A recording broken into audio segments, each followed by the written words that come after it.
Salvador Frausto, pues el tema que está ahorita en la polémica más fuerte, el caso de Amparo Casar, yo lo ubicaría en las revelaciones, lo que se dice sustancialmente y las reacciones a favor y en contra. ¿Cuál es tu punto de vista sobre este caso Amparo Casar, Salvador Frausto?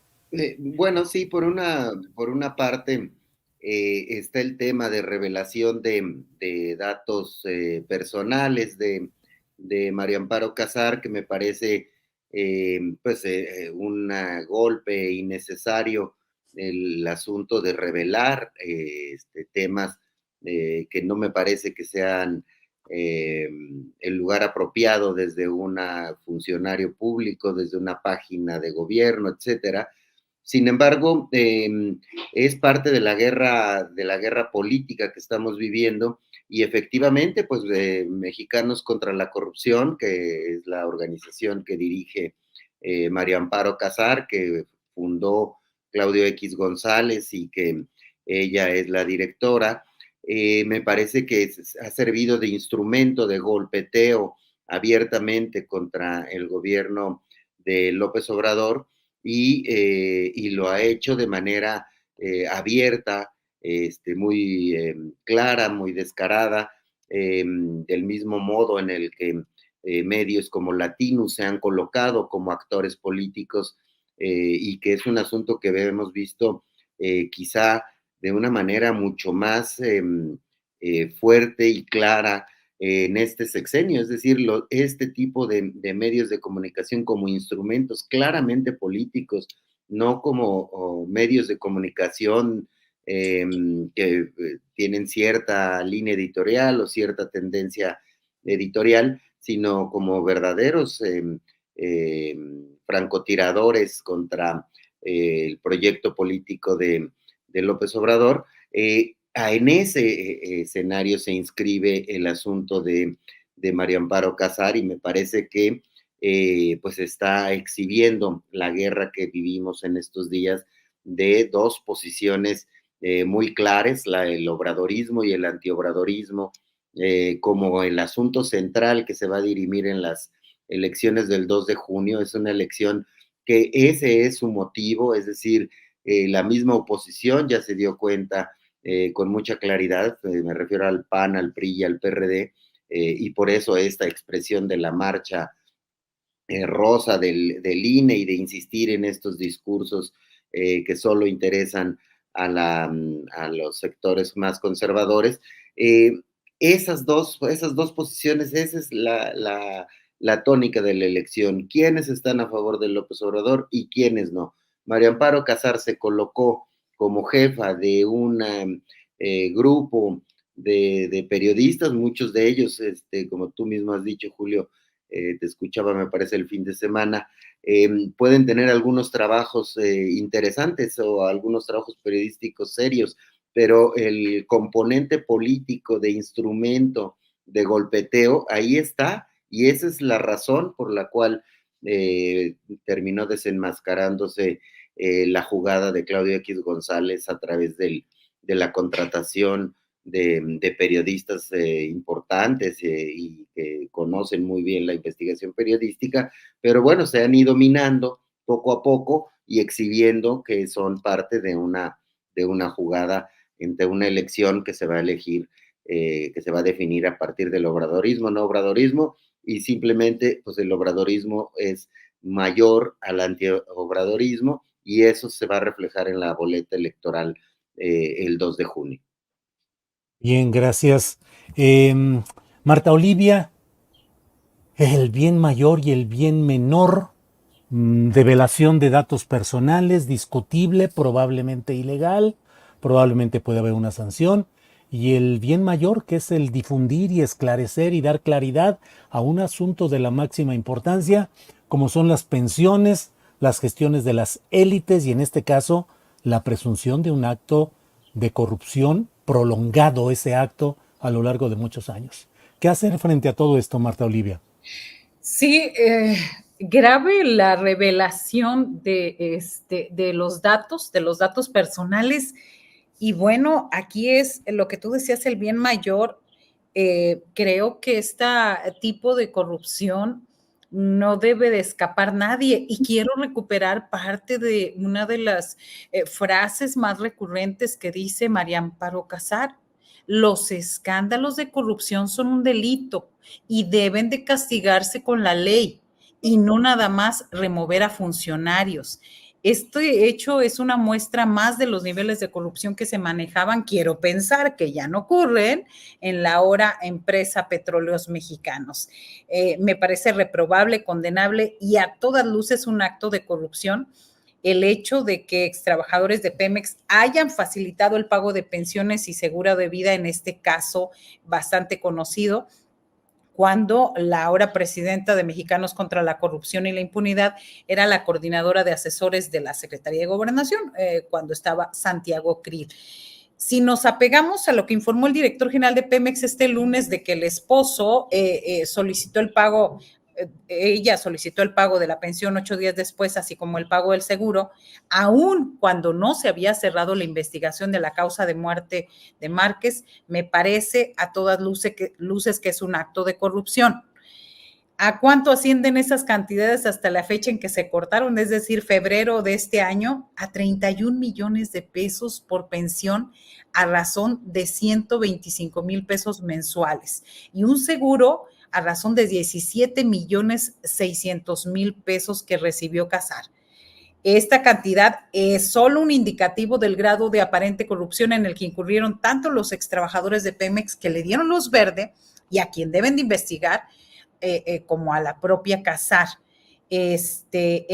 Ahora sí que al amparo de ese privilegio económico y también de su cercanía con personajes del sistema, María Amparo Casar ha podido desarrollar una vida dedicada a la investigación, donde lo mismo analiza el sistema presidencial bajo el criterio de cierta independencia que vemos y siempre nos dimos cuenta que no era tal, las relaciones ejecutivo-legislativos, partidos y elecciones, así como corrupción, transparencia y rendición de cuentas. Vaya contradicción si se llega al fondo del asunto y se descubre que este investigador y analista política habría incurrido en corrupción y favores de extrabajadores.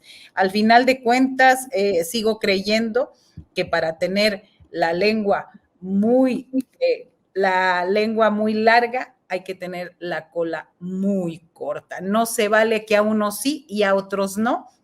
Y también desde el privilegio, ¿no?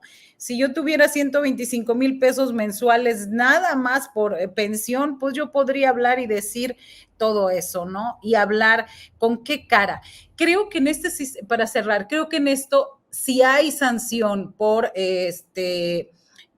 haber revelado cuestiones personales, que haya sanciones para quien sea. Creo que se debe hacer, pero también debe haber sanciones para los otros, es decir, para los que incurrieron en el delito y no cobijarse solamente en el hecho de, ay, no, es que no debieron, no, hay que informar.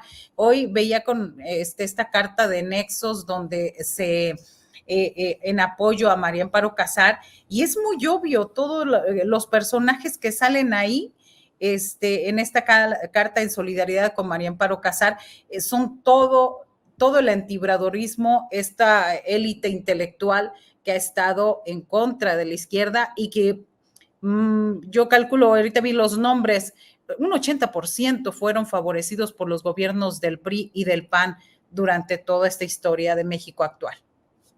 Bien, gracias, Marta Olivia. Jorge Meléndez, justamente lo que dice Marta Olivia, ¿qué opinas de esos desplegados y de los comentarios que están surcando las redes sociales con señalamientos muy adjetivados, infames, miserables? O sea, la escoria humana es la que está detrás de una develación del hecho del expediente general del caso Casar. Pero, ¿qué opinas de esa irrupción de abajofirmantes, desplegados y comentarios de intelectuales, comentaristas, periodistas, de políticos? Jorge Meléndez. Yo diría que dos nombres ahí son terribles. José Narro, que fue rector de la UNAM, que después él descubrió que quería ser candidato a la presidencia del PRI, y Enrique Graue, que también fue rector de la UNAM. ¿Por qué ahora firma Enrique Graue? Muchos le reclamamos cuando empezó su rectorado que por qué había puesto a un señor ahí en difusión cultural, y su respuesta dijo, porque me cayó bien, Nicolás Alvarado. Es decir, un rector que pone en difusión cultural a un personaje porque le cae bien, Dios mío, pues ese no puede ser un rector. En segundo lugar, yo creo, y coincido con mis compañeros, que no debió revelarse muchas cosas, entre ellas las cuestiones del ITAM y de las hijas y demás. Pero sí me parece inconcebible, aunque ya nos adelantó Claudia Villegas, que esto siga existiendo en Pemex, estos sueldos millonarios y las pensiones. Yo te diría que tengo un pariente que trabajó 15 años y está jubilado con 85,000 pesos. Y no tenía, además, un sueldo de funcionario, sino como de base. O sea, se utiliza el dinero de todos los mexicanos, todavía en petróleos mexicanos y en muchos lados, a la conveniencia de quien está ahí. Y hay que acabar con eso. Tú decías lo de José Ángel Gurría, que se pensionó en Nacional Financiera hace muchos años, cuando era jovenazo, antes de ser subsecretario y después secretario y después en el Fondo Monetario Internacional. Entonces yo creo que ese tipo de cuestiones tienen que cortarse por lo sano. Es mucho dinero el que pierde el pueblo en México con pensiones ultramillonarias para sindicalistas, parientes de exfuncionarios y demás. Yo creo que un país no sale adelante. Yo recuerdo que el secretario general del sindicato de Noruega, cuando le dijeron lo que ganaba Romero de Champs, se fue de espaldas y le dijeron a él, bueno, a usted le faltan como 2 años para jubilarse. ¿Con cuánto se va a jubilar? Pues como con 8 veces menos de lo que se jubilaría ese señor Romero de Champs. En Noruega. No estamos hablando de un país de tercer mundo. Por lo tanto, yo creo que hay que meter orden en petróleos mexicanos y en muchos otros lugares. Y te quiero decir que cuando se dio este incidente, que estaba de director el señor Ramírez Corzo, hicimos una serie de investigaciones sobre oceanografía.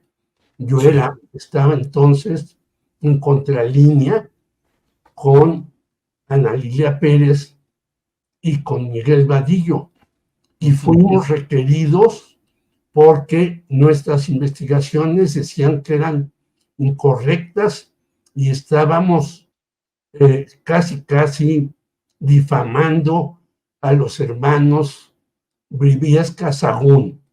Por lo tanto, la historia es muy rara y muy extraña. Claro. Una persona cobra, como dijo Marta Olivia, 31 millones de pesos, sí, y como así, y después dice que está en contra de la corrupción y la impunidad. Bien, gracias, Jorge.